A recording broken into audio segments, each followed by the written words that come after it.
Hello everyone, I am Deepak Singh Raghuvanshi here.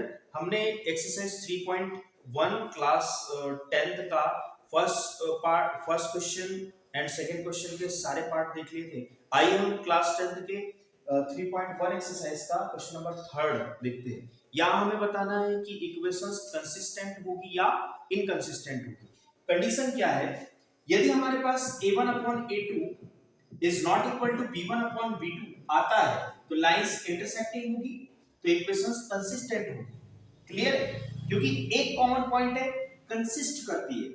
और यदि हमारे पास a1 upon a2 is equal to b1 upon b2 is not equal to c1 upon c2 ऐसी condition आती है तो पैरेलल लाइन, एक भी कॉमन सॉल्यूशन, एक भी कॉमन पॉइंट इनके यहां पर नहीं है तो कंसिस्ट नहीं करेगी, इनकंसिस्टेंट होगी।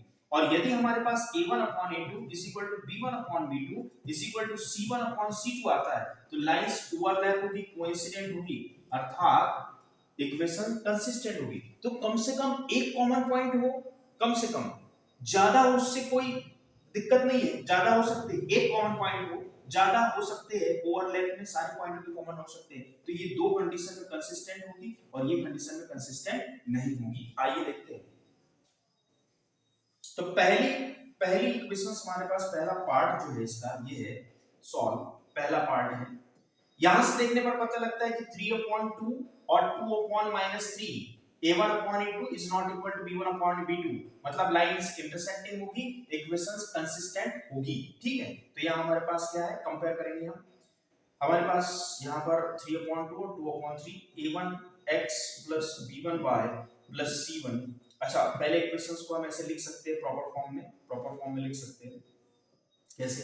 3x plus 2y minus 5 is equal to 0। Standard form से मैच करने के लिए c1 को इस साइड पे लिखा and 2x minus 3y minus 7 is equal to 0।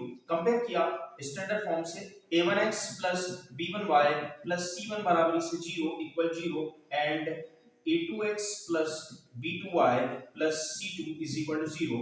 यहाँ हमारे पास क्या है, 3/2 क्या है, 3/2 is not equal to plus 2/-3। कहने का मतलब a1 upon a2 is not equal to b1 upon b2। तो लाइंस कैसी रहेगी, इंटरसेक्टिंग। लाइंस कैसी रहेगी, इंटरसेक्टिंग। एक कॉमन पॉइंट है, मतलब इक्वेशंस कैसी रहेगी, consistent. Equations are consistent. Clear?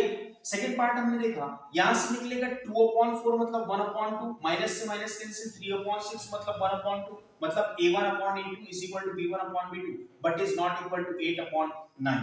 ये दोनों पार्ट 1/2 है, लेकिन ये वाला जो c1 अपॉन c2 है वो इज नॉट इक्वल टू है, इसलिए पैरेलल लाइन होगी और इक्वेशंस कंसिस्टेंट नहीं होगी। तो सॉल्व, सबसे पहले प्रॉपर फॉर्म में लिखते हैं। प्रॉपर फॉर्म है 2x minus 3y minus 8 is equal to 0। Standard form c1 c2 को इस साइड में लाके लिखा 4x minus 6y minus 9 is equal to 0। Compare करेंगे, अब स्टैंडर्ड फॉर्म से कंपेयर करेंगे डायरेक्टली। यहाँ 2/4 is equal to minus 3/-6 is equal to minus 8/-9। देखते हैं, यहाँ से निकला 1/2, यहाँ से -2 माइनस कैंसिल, यहाँ से निकला 1/2, यहाँ से माइनस कैंसिल 8/9। तो ये वाली जो कंडीशन हमारे पास मिली, ये वाली जो कंडीशन हमारे पास मिली इज नॉट इक्वल टू की मिली। इसका मीनिंग क्या कि a1 upon a2 is equal to b1 upon b2 but is not equal to c1 upon c2। Means line हमारे पास यहाँ पर कैसी है, पैरेलल। लाइन कैसी है, पैरेलल। एक भी कॉमन सॉल्यूशन नहीं है, लेकिन कंसिस्टेंट होने के लिए या तो एक पॉइंट कॉमन हो या तो सारे पॉइंट कॉमन हो, सारे पॉइंट्स कॉमन हो, या तो इंटरसेक्टिंग लाइन हो या तो ओवरलैप। ठीक है, आइए इसका थर्ड पार्ट देखते हैं। थर्ड पार्ट हमारे पास है, इसको प्रॉपर फॉर्म में लिखते हैं। सबसे पहले 3/2x प्लस 5/3y और माइनस का 7 is equal to 0 and 9x minus 10y minus का 14 इज इक्वल टू 0। ठीक है, अब यहां पर हमने कंपेयर किया तो देखा कि 3/2 3/2/9 a1/a2 करके लिखेंगे तो हमें मिलेगा यहाँ पर क्या, 3/2/9 is equal to 5/3/10 is equal to -7/-14। ठीक है, अब ये जो 2 है, ये 2 नीचे आ जाता है, 2 नीचे आ जाता है, यहाँ से भी 3 नीचे आ जाता है। ठीक है, या माइनस का 10 है, तो देखा हमने 3/2 × 9 इज इक्वल टू 5/-3 × 10 और इज इक्वल टू माइनस से माइनस कैंसिल 7/14। तो यहाँ से हमें मिलेगा 3/9 2 18, यहाँ से मिलेगा 5/3 10 30 और यहाँ से मिलेगा 7/14। Clear clear.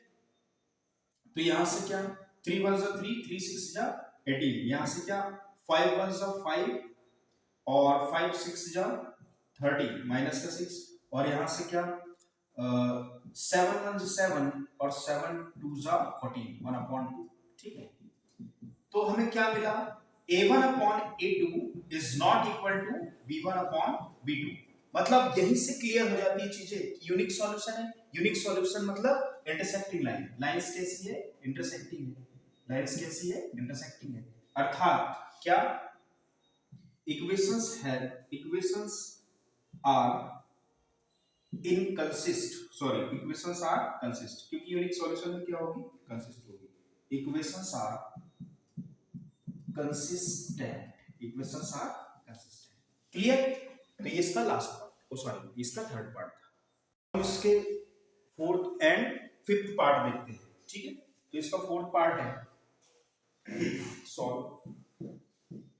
इक्वेशन को प्रॉपर फॉर्म में लिखेंगे 5x - 3y - 11 is equal to 0 and minus का 10x + 6y - 22 सॉरी प्लस का 20 माइनस का 22 इस साइड में आके प्लस का 22 हो जाएगा, तो प्लस 22 और इज इक्वल टू 0। ठीक है, यहां कंपेयर करेंगे हम a1x + b1y + c1 is equal to 0।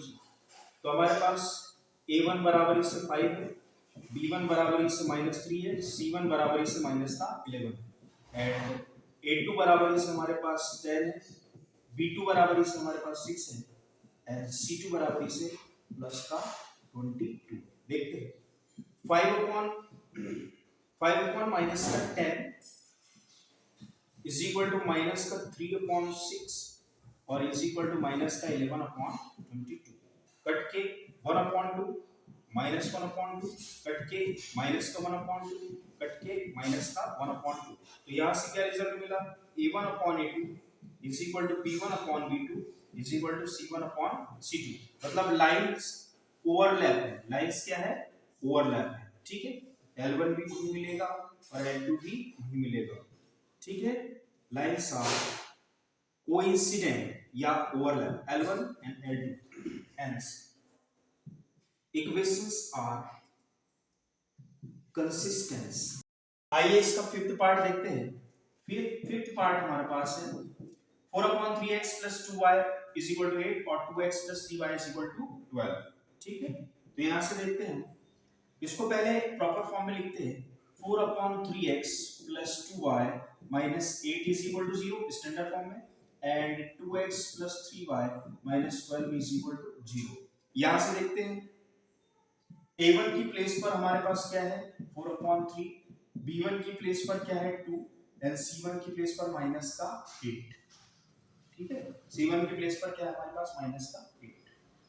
ठीक है, c1 की प्लेस पर माइनस का 8।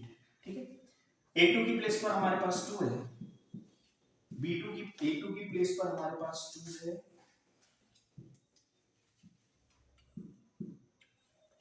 a2 की प्लेस पर 2, b2 की प्लेस पर 3 और c2 की प्लेस पर माइनस का 12।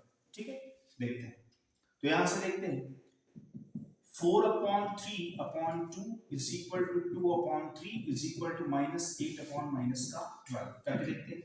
तो यहां से 3 नीचे चला जाएगा, तो 4/3 × 2 is equal to 2/3 is equal to minus से माइनस कैंसिल 8/12। तो यहां से 4 1 4 4 2 3 सॉरी 4 1 2 1 2 और 2 2 4।